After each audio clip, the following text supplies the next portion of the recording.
Good morning, dear hearts. We're at lesson 16. I have no neutral thoughts, and I don't, because every thought that I have carries with it truth or falsehood. And that is the ultimate realization of the Course. And we mentioned it the other day that the Course ultimately is about what is true. What is true, and what is false.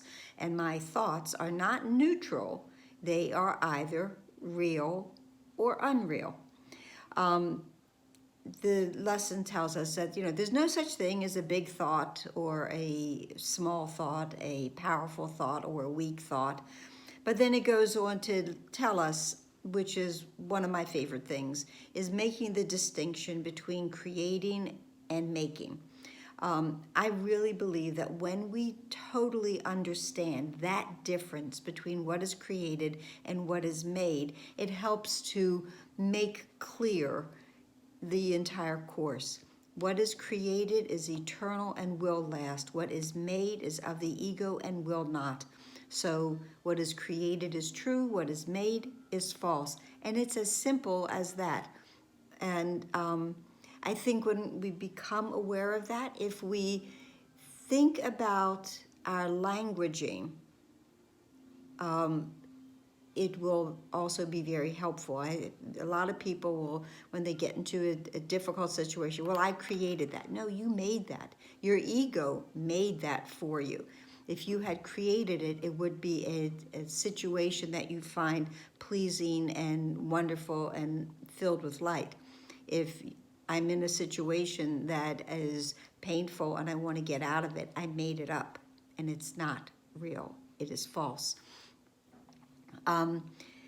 So the thing about my thoughts, okay, and it says there's no more self-contradictory idea than the concept of idle thoughts, because what has given rise to the perception of a whole world can hardly be called idle. Now it says that our thoughts are not either weak or powerful, but they do have power. They may not be powerful, but my thoughts do have power because they are the cause, and now the world that I see and that I experience is going to be the effect of my thought. It can be a true thought, it can be a false thought, but I will have the effect of that thought. My ultimate freedom is going to come, and this, of course, the lesson uses the word salvation, but I know people who find that too religious. Salvation is my freedom. My ultimate freedom is going to come when I recognize that every thought I think, whether I'm thinking it with God or if I'm thinking it along with my ego mind, will have a result, and I am going to experience that result of my thought process. This lesson tells us about to dismiss the fear thoughts, okay, or there's a temptation rather to dismiss the fear thoughts because, we don't want to go there. But before we dismiss them, look at them, okay, and remember the lesson that I am never upset for the reason I think. And beginning of yesterday's lesson, it's only because of the thoughts that I think. So before I dismiss the fear, let me look at the fear and realize that is not a neutral thought. I may not even know where it is coming from, but I know it isn't neutral.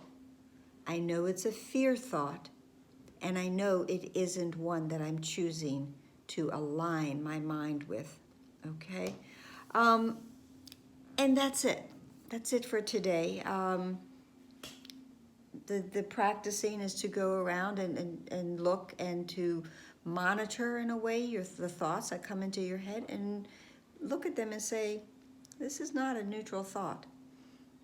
The Course is a course in mind training or retraining.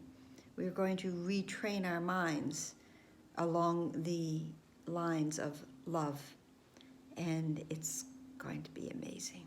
So that's it. Please like, please share, please subscribe, please comment. Please be here tomorrow. Namaste.